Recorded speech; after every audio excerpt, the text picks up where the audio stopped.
जय श्री राधे दोस्तों। चलिए एक फिर कहानी आपके लिए लेकर आए हैं। कहानी बोलने से पहले एक बात बोलना चाहती हूँ। जो भी मेरे चैनल में नए आए हो, मेरे चैनल को सब्सक्राइब करें और लाइक करें और मेरी कहानी अंत तक देखकर जाएं। चलिए अपनी कहानी को हम कहते हैं टिटहरी, बाज और समुद्र की कहानी है। बहुत समय पहले समुद्र के किनारे टिटहरी का जोड़ा रहता था। दोनों का दाम्पत्य जीवन बहुत हंसी खुशी से कट रहा था। कुछ दशमीं बाद टिटहरी गर्भवती हुई और जब अंडा देने का समय आया तो टिटहरी अपने पति से बोली, स्वामी, जब हम दोनों थे तो हमें किसी बात का डर नहीं था। अब हमारे बच्चे होने वाले हैं। हमें किसी सुरक्षित स्थान की तलाश करनी चाहिए ताकि हमारे बच्चे को किसी प्रकार का कोई खतरा ना हो। टिटहरे ने कहा, हमें यह किसी से कोई खतरा नहीं है। तुम बिना किसी चिंता के यहाँ रहो।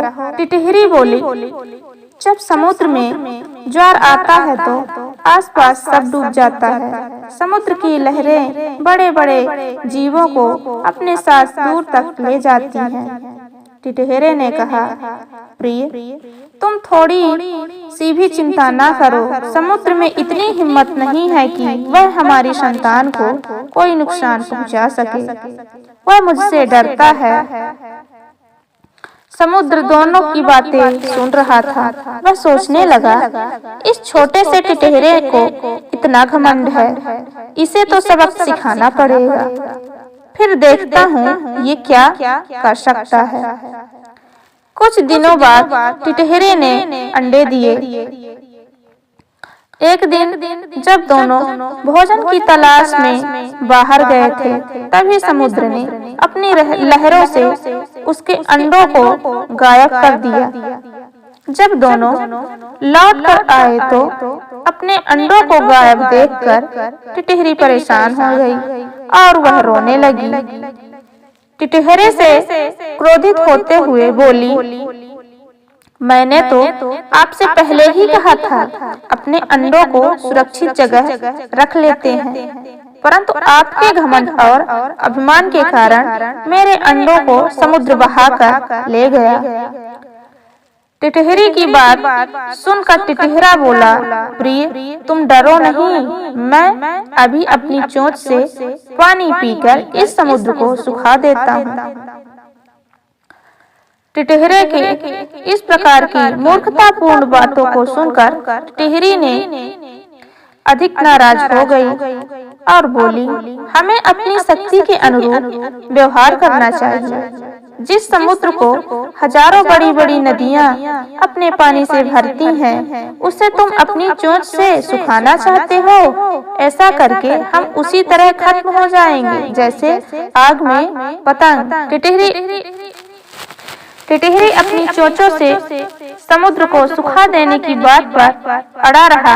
अंत में टिटहरी के मुख से खरी खोटी सुनने के बाद टिटहरा इस बात पर तैयार हो गया कि वे दूसरे पक्षियों से जाकर उनसे मदद मांगते हैं, शायद कोई समाधान निकल आए। टिटहरी और टिटहरे ने सारस, बगुला, कबूतर, मोर आदि पक्षियों को बुलाया और अपनी दुख भरी कहानी बतलाई।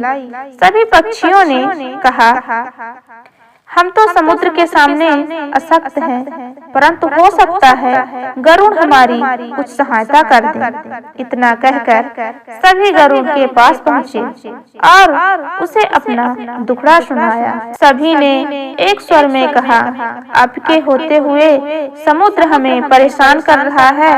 आज उसने टिटहरी के अंडे चुराए हैं, कल किसी दूसरी पक्षी को परेशान करेंगे।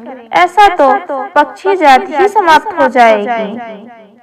पक्षियों की बात सुनकर गरुड़ ने अपनी सहायता करने का निर्णय लिया। गरुड़ भगवान विष्णु की सवारी है। विष्णु को अमरावती जाना था। उसे बुलाने भगवान विष्णु का दूत आया। गरुड़ ने सोचा कि इस समस्या का हल तो भगवान विष्णु ही निकाल सकते हैं। गरुड़ ने भगवान के पास जाकर पूरी व्यथा सुनाई और बोला, भगवान, इस तरह तो हम पक्षियों का अस्तित्व ही मिट जाएगा। अब आप ही हमारी मदद कर सकते हैं। भगवान विष्णु बोले, तुम्हारा और पक्षियों का क्रोध युक्तपूर्ण है। समुद्र को इस तरह टिटहरी के अंडे नहीं चुराने थे। भगवान विष्णु ने गरुड़ और अन्य पक्षियों की मदद का भरोसा दिया और गरुड़ पर सवार होकर समुद्र के पास जा पहुँचे। विष्णु जी ने अपनी धनुष पर अग्नेय वार चढ़ाया और समुद्र से बोला, दुष्ट, तूने इस नन्ही सी टिटहरी के अंडे चुराकर अच्छा नहीं किया। अभी इसे अंडे वापस कर, नहीं तो मैं तुझे पल भर में सुखा दूंगा। समुद्र ने भगवान विष्णु से डरकर टिटहरी के अंडे वापस कर दिए। अंडे पाकर टिटहरी और टिटहरा बहुत खुश हुए। भगवान विष्णु को धन्यवाद कर उन्हें बारंबार नमन किया।